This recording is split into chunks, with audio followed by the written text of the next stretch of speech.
Brian, Georges pour Brian, moi Georges pour Brian. Pour information, donc je vais aller faire une ronde sur la partie ouest du bâtiment, deuxième étage. Il y a des ouvriers qui découpent et je vais voir ce qui se passe. Ok, non, j'ai bien compris, parce que si je dis 0,40 et que tu vas à 0,37, j'ai dit, à dire. Magnifique. On est en rouge et ça se voit. Je ne sais pas si c'est purement pour dire qu'on est l'incendie, mais par contre ça permet aux gens de nous repérer dans la masse. Je suis SIAP, donc c'est maintenu, c'est marqué dessus. Donc là, c'est service de sécurité incendie et d'assistance à personne. J'ai eu une scolarité assez chaotique. Ah, il est là ton collègue? Il est là ton collègue? Tu vas monter ou pas sur l'échelle fenêtre ouverte? Non, non, monte pas.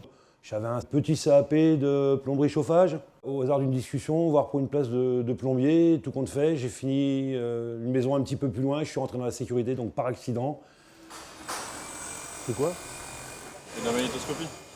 Ah, pour avoir la ferraille, les soudures, tout ça? Ok, d'accord. La sécurité, donc, c'est un métier qui est un petit peu... ça a été placé sous une certaine présidence comme un petit métier, au niveau de pompiste. On ne donne pas une image spécialement lumineuse du métier. Ça fait partie de notre mission dans la partie secours à personne.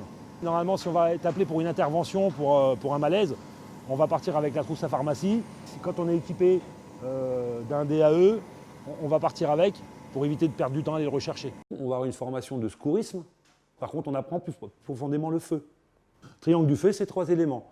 On va avoir le combustible, donc ce qui va servir d'aliment au feu, le comburant, donc principalement l'oxygène de l'air, et l'énergie d'activation, la petite étincelle, la mèche.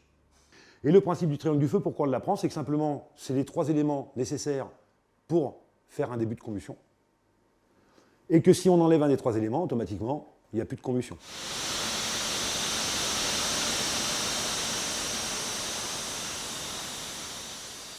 On a une formation EPI, équipier de première intervention. On va aller manipuler des extincteurs sur une aire de feu. Différents types d'extincteurs, les différents agents extincteurs, les distances d'attaque, on peut aller loin là-dedans. Parce qu'on entend parler de refroidissement, de l'eau, d'étouffement, d'oxyde de les CO2, les extincteurs à CO2 comme on a ici, voilà. C'est un petit extincteur, pression permanente, 2 kg de gaz. Il va nous servir principalement à éteindre des feux d'origine électrique. Parce qu'on a des classes de feu, on leur a donné des petits noms. On classe nos feux, on sait avec quoi les éteindre. Sur un extincteur, on va avoir une petite lettre, là, un B. Donc A, B, donc classe de feu B. On a un petit jerrycan de marqué, feu d'essence, ça tombe bien. Et en plus, là, on a la mise en route. Pourquoi? Parce que c'est un appareil qui peut servir à tout le monde. Après, nous, on apprend les distances d'attaque. Là, c'est 50 cm à 1 mètre, là-bas, c'est 2 à 3 mètres. Mais après, il y a un truc qu'on ne peut pas gérer avec tous les apprentissages, c'est le facteur humain. Le fait que si le jour où il y a quelque chose, on ne sait pas. Dans la sécurité, à n'importe quel moment, on ne crie pas au feu parce que crier au feu amènerait un mouvement de panique. Et notre premier métier, c'est dans les textes législatifs, on est là pour éviter les mouvements de panique. Donc tout ce qui est fait pour les évacuations, ça doit être fait dans le calme, canalisé.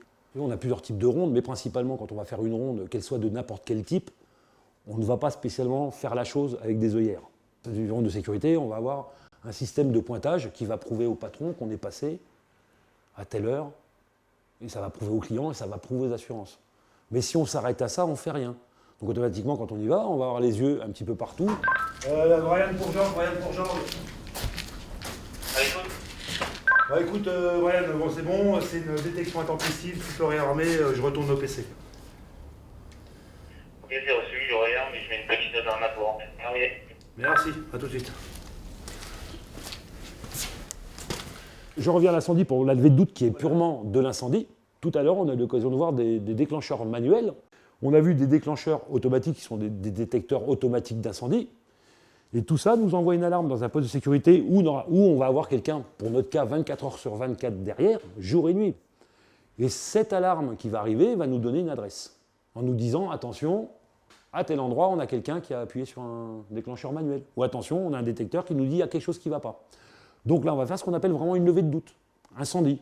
Là, on ne va pas prendre le temps de regarder à droite à gauche. On va aller sur la zone, on va se servir de notre nez, on va se servir de nos yeux, parce que si on commence déjà à avoir des fumées de loin, ça ne sert à rien d'aller plus loin. Et après, on va aller sur un détecteur, et lui va nous indiquer c'est moi qui suis parti.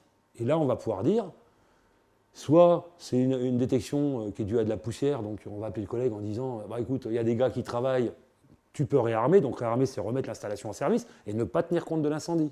C'est quelque chose qu'on n'a pas le droit de faire sans jeter un œil. Et voilà. Et après, on va avoir le cas où la détection, il va y avoir un feu réel. Donc là, la personne qui vient sur les lieux, que ce soit mon collègue, moi ou un autre collègue, lui doit prendre la décision. Je peux éteindre ou je ne peux pas éteindre, en gros. Si je ne pense pas que je puisse éteindre, d'office, je demande à mon collègue d'envoyer l'évacuation, donc par le biais de sirènes et d'alarmes sonores sur l'ensemble des bâtiments. Et après, de se mettre à disposition. Et là, on va sur des classeurs de consignes, où on a un accès pompier, on a des listes, des process de gens à appeler. C'est quelque chose de carré, quoi. On a une main courante où tous nos faits sont notés. Parce qu'en cas de problème, la justice peut réclamer ce document.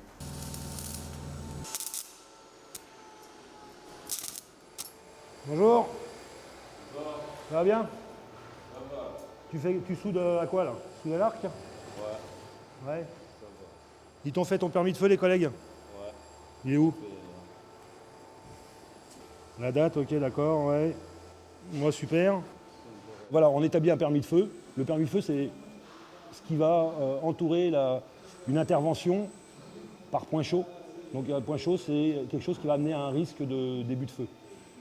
Donc, le permis de feu, c'est une analyse des risques. Donc, on est dans de la prévention, qui est le cœur de notre métier. Cette analyse de risque va déterminer la manière dont on va pouvoir se déplacer ou se déclarer un feu. Sur place, de déterminer ce qui peut être dangereux, donc de supprimer tout risque de dangerosité. C'est un document qui est signé en triptyque. C'est signé d'une part par le maître d'œuvre, par l'agent de sécurité qui a établi le permis de feu, là mon collègue en SIAP2 sur le site, et par l'opérateur, celui qui intervient sur le feu. Je kiffe mon boulot. Alors il y a des fois, c'est dur, des fois c'est moins passionnant, mais c'est un métier où, comme beaucoup d'autres, on peut apprendre.